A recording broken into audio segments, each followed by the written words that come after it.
Assalamualaikum dan selamat pagi, bersama saya Nazira Nazri dan kembali lagi kita dalam program Influencer at Japan pada hari ini bersama tetamu khas ACP Amran Mat Jusin, iaitu Ketua Jabatan Siasatan Jenayah Komersial Johor. Dan topik kita pada hari ini adalah sangat menarik ya, iaitu skamer durjana. Okay, Assalamualaikum Tuan, apa khabar? Waalaikumsalam, Alhamdulillah sihat. Okay, Tuan, boleh perkenalkan diri dulu? Assalamualaikum, selamat pagi. Saya ACP Amran bin Mat Jusin. Saya merupakan Ketua Jabatan Siasatan Jenayah Komersial Kota Johor yang menguruskan kes-kes melibatkan kes penipuan lah kebanyakannya. Umum kita ketahui modus operandi skamer ni adalah menyamar sebagai pegawai LHDN, ada yang jadi JNT, TNB dan sebagainya. Jadi macam mana orang awam ni nak mengenal pasti yang sebenarnya mereka ni adalah skamer dan bukan pegawai yang bertanggungjawab? Okey, so yang pertamanya so-called mangsa lah ataupun penerima panggilan ni, dia kena tahu yang kalau panggilan tu diterima melalui panggilan suara. Sekarang ni jadi satu modus operandi yang mana panggilan akan diterima daripada mail suara macam operator lah. Dia akan sambung 1, sambung 2. So itu sebenarnya satu petunjuk utama yang boleh mengatakan itulah daripada scammer. Yang kedua, suspek tadi akan minta nombor-nombor akaun bank, nombor kad pengenalan, username untuk perbankan online. Itu satu petanda lah. Yang mana kalau kita rasakan memang tak betul, so cara terbaik adalah matikan panggilan. Itu yang paling utama lah. Okey, boleh tak Tuan kongsikan sedikitlah kes-kes scammer yang Tuan pernah kendalikan? Okey, kes scammer yang kita pernah kendalikan kebanyakannya melibatkan atas talian. Dan yang menjadi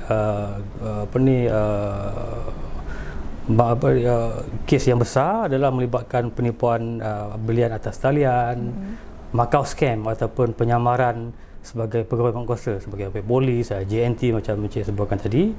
Ada kes-kes yang melibatkan tawaran kerja yang menggunakan platform yang palsu, walaupun menggunakan Lazada ataupun Shopee, tapi sebenarnya platform ni dibuat oleh scammer untuk memberdayakan mangsa. Itu antara kes yang kita siasat lah. Ada tak satu kes yang macam betul-betul menarik untuk dikongsi? Okey, kalau kira-kira kes yang menarik, biasanya kes yang meninggal kesan ni merupakan kes yang kerugian besar lah. Kadang-kadang mangsa tu kebanyakannya macam kes love scam.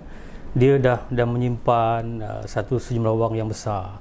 Tiba-tiba dapat kenalan melalui atas talian yang perkenalkan diri dia sebagai warga negara asing yang biasanya wanita lah yang menjadi mangsa.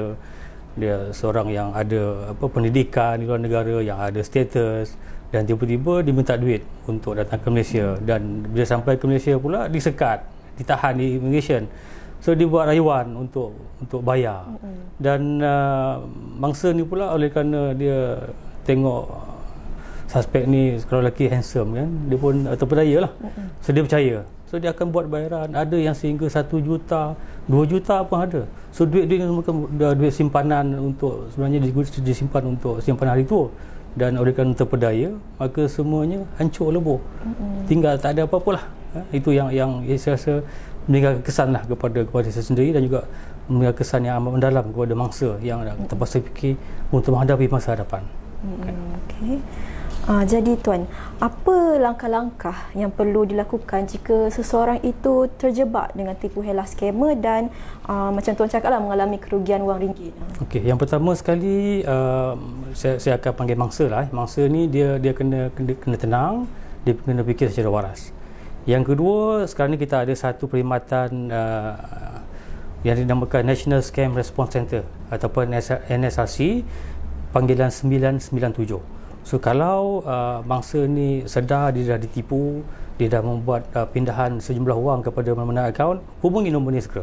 Yang mana nombor ni akan bantu akan bantu menyekat aliran keluar duit daripada akaun kepada dipindahkan terus sehingga habis. 997, ingat nombor tu, itu cukup penting. 997.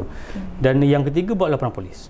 Itu 3 step yang penting dia ambil tindakan oleh mangsa sekiranya sedar yang dia ni dah pun ditipu. Okey, 997 ya betul, tuan. 997. Okey, kita berehat seketika dan kita kembali selepas ini.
Terima kasih kepada yang setia menunggu. Kita kembali lagi kepada soalan seterusnya. Apa tindakan atau undang-undang yang diambil oleh pihak JSJK ni bagi menangani masalah skamer yang semakin berleluasa? Okey, untuk tindakan undang-undang ni biasanya undang-undang umum yang kita gunakan adalah kanun kesaksian. Dan kalau kita dapat mengenal pasti skamer yang berurusan dengan suspek, dengan mangsa yang memperdayakan mangsa seterus, kita boleh ambil tindakan di bawah Seksyen 420 iaitu penipuan. Di bawah Seksyen 420 ni boleh dikenakan hukuman penjara sehingga 10 tahun dan juga dengan denda dan juga sebat. Itu tindakan terhadap skamer. Yang kedua, kita boleh ambil tindakan terhadap pekerja-pekerja yang terlibat dalam calling center ni. Sebab skamer ni kita tak dapat kenal pasti siapa sebenarnya. Even mangsa pun tak tahu dengan siapa dia berurusan. Jadi biasanya dia skamer akan beroperasi daripada calling center. Kalau kita dapat tangkap calling center ni, kita akan ambil tindakan di bawah Seksyen 120B, itu pakat jahat jenayah, yang mana boleh bawa hukuman sehingga 6 bulan ataupun denda ataupun kedua-duanya. Dan yang ketiga, yang biasa kita ambil tindakan dan yang paling banyak dikenakan tindakan adalah mule account ataupun kedai account. Mule account ni maksudnya individu yang buka akaun bank dan pinjamkan dia punya akaun bank ni kepada orang lain tanpa diketahui orang menggunakan akaun ni untuk menipu. So ini kita boleh ambil tindakan di bawah Seksyen 424 KK, iaitu mengalih atau menyembunyikan harta, yang boleh bawa hukuman penjara sehingga 5 tahun atau denda ataupun kedua-duanya, ataupun Seksyen 29/1 Akta Kesalahan Kecil yang boleh bawa hukuman denda sehingga RM1,000. Jadi nasihat saya kepada mereka-mereka yang di luar sana supaya mengelakkan diri daripada menjadi mule account ataupun kedai account. Jadi walaupun mereka ni kebanyakan mengatakan mereka ni mangsa, tapi sebenarnya tindakan mereka ni menggalakkan skamer untuk meneruskan aktiviti. Dan sekiranya kita dapat bantras mule account ni, pada pendapat saya lah secara peribadi, saya rasa dalam 60 ke 70% kes-kes scam ni kita boleh bantras dengan segeralah. Itu tindakan yang boleh kita ambil, tindakan terhadap kes scammer ni. Okey, gitu. Okey Tuan, soalan terakhir dari kami ya.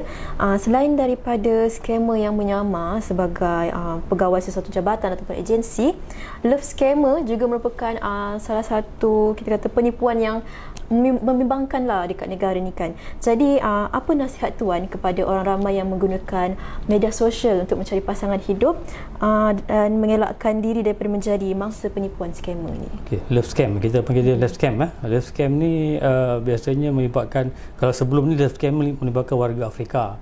Dia akan bersindung di balik wajah-wajah lelaki yang tampan, wajah-wajah wanita yang comel, yang cantik. So dia akan memperdayakan mangsa. So sebenarnya kadang-kadang bukan kata nak cari pasangan, tapi sebenarnya melibatkan masa-masa yang kesunyian. Yang mana kebanyakan mangsa kita merupakan mangsa yang berumur, bukannya orang muda. Biasanya berumur 40 tahun dan ke atas, yang kesorangan, yang belum ada pasangan hidup. Jadi nasihat saya kepada mereka-mereka yang ingin mencari pasangan ataupun mencari kenalan secara atas talian ni, dia kena sentiasa berhati-hati. Cuba buat kajian dengan siapa dia berurusan. Kalau melibatkan bayaran, yang paling penting saya kalau melibatkan bayaran ke mana-mana akaun. So kita ada, pihak polis ada sediakan platform-platform untuk semakan untuk pastikan sama ada nombor telefon, sama ada nombor akaun yang digunakan suspek ni terlibat dengan kes jenayah atau tidak. So kita ada sediakan aplikasi Semak Mule, yang mana Semak Mule ni dia akan beri reminder kepada pihak kepada mangsa sama ada nombor akaun ni pernah terlibat ataupun tidak. Dan boleh juga dapatkan maklumat daripada Facebook JSJK yang sentiasa mendedahkan maklumat ataupun info berkaitan dengan kes-kes jenayah komersial yang sentiasa saja berlaku di dalam Malaysia lah. Dan satu lagi aplikasi yang terbaru yang mana pihak polis berkolaborasi dengan satu NGO yang berkaitan dengan satu aplikasi Whoscall. Yang mana Whoscall ni dia berkolaborasi dengan PJRM. Dia akan mendapatkan database daripada sistem JSJK yang akan memaparkan dalam telefon sama ada nombor tadi pernah digunakan oleh scammer ataupun tidak. So itu antara perkara-perkara yang perlu diambil perhatian, perlu diambil tindakan oleh semua kita, termasuklah siapa-siapa yang berminat untuk mencari pasangan tadi, untuk sentiasa berhati-hati mengenali seseorang daripada sistem maya ni lah. Itulah nasihat saya. Okey, baiklah. Penerangan yang sangat jelas dan bermanfaat dari Tuan ACP Amran Mat Jusin, dan semoga tips-tips dan perkongsian yang diberikan dalam program Influencer Japan pada kali ini dapat membantu orang awam yang terjerat dengan taktik scammer ataupun dapat menjadikan masyarakat lebih berhati-hati selepas ini. Jadi saya bagi pihak Jabatan Penerangan ingin mengucapkan ribuan terima kasih kepada ACP Amran Mat Jusin, Ketua Jabatan Siasatan Jenayah Komersial Johor, kerana sudi meluangkan masa bersama kami pada hari ini dan memberikan pengetahuan yang sangat bermanfaat. Terima kasih. Okey. Dan untuk anda semua, jangan lupa untuk like, follow dan share media sosial Jabatan Penerangan Negeri Johor. Jadi bersama hebahkan maklumat sahih. Terima kasih dan Assalamualaikum.